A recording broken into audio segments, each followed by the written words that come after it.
$1. They ain't think this intergenerational relationship would extend to this point where it's on a different level now. You know what I'm saying? It's a whole different fight. You know, when you get into the healing justice, because in Resurrection we did the.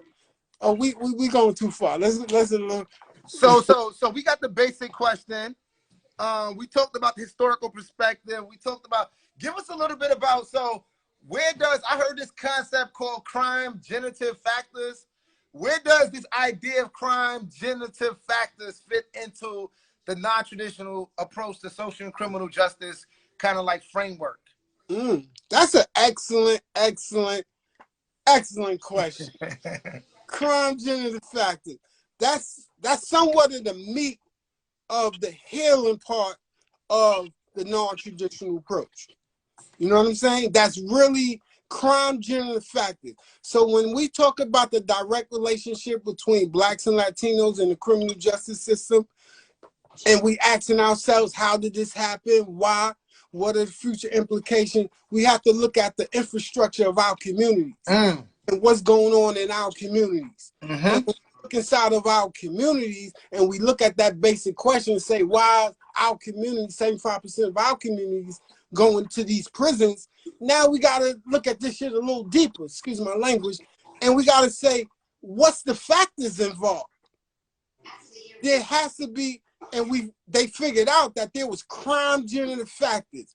These are factors that generate crime. So now we look at our community and they began to identify these factors that are prevalent in our communities that generate crime. And it starts from racism, and look at it specifically as institutional racism. You know, you look at family breakdown, single parent homes. You look at miseducation, undereducation. You look at unemployment, underemployment. You look at crime, drugs. All of these factors lead to crime, right? So these are the crime generative factors that are prevalent in our communities, but these factors also produce an attitude. So not only are these factors prevalent in the community, you also have crime generative attitudes that are prevalent inside the community that transfers into the prison system. Talk about it.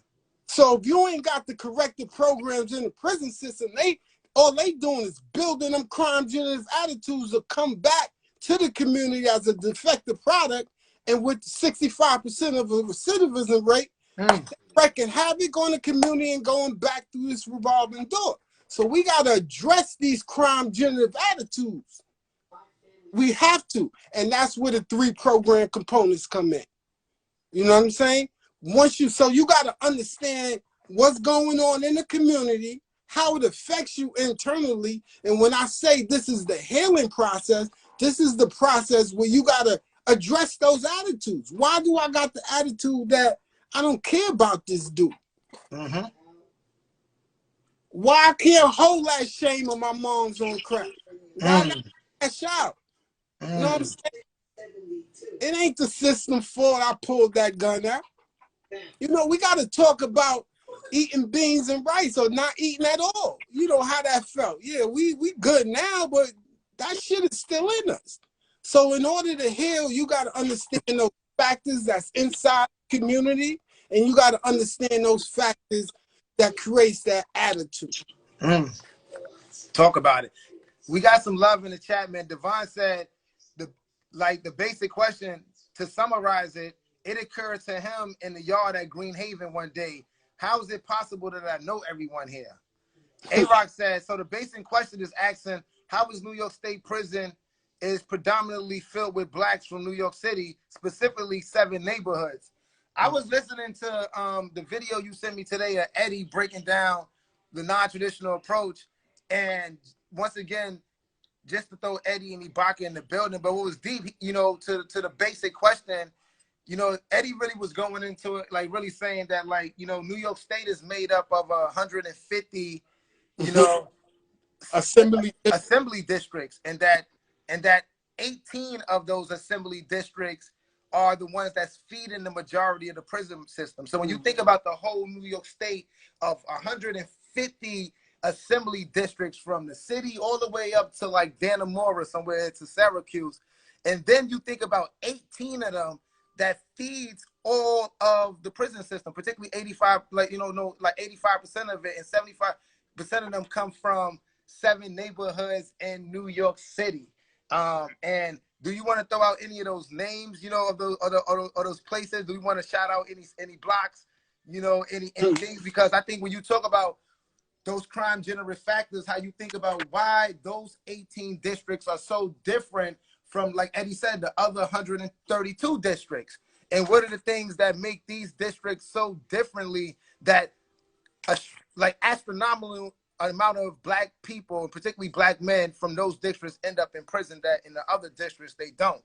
And then you went into breaking it down, racism, you know, the family structure. But what is those neighborhoods? You know, I just want to give Eddie another shout out, you know, from that video too.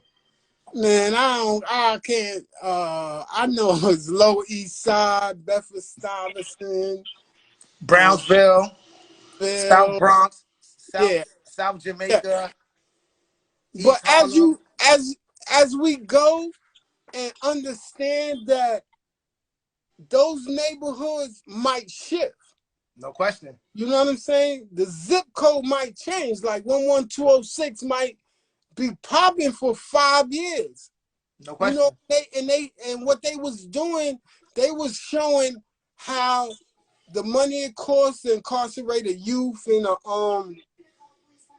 an adult, like it costs like 100,000 upstate. It costs like close to 2 for you. But the capitalizing is that they were saying these was $1 million blocks. Talk about it. You know what I'm Where, saying? just to go to that point, after this analysis came out inside of prison, because the non-traditional approach to social and criminal justice has been teaching H.O.L.L.A, but the documentary, the 13, the new Jim Crow, a lot of these iterations of larger consciousness of the prison industrial complex and mass incarceration. The non-traditional approach to social criminal justice, been saying this for years before, but it's also a lot of the foundation for where this stuff come from. So yeah, just keep going. I just want to make that point as you keep going. Yo, you hear Devon talking about it'd be nice if we rep this again out here. In the real world, I see that. We rep it now, but yo, we doing it, bro. We doing it, man.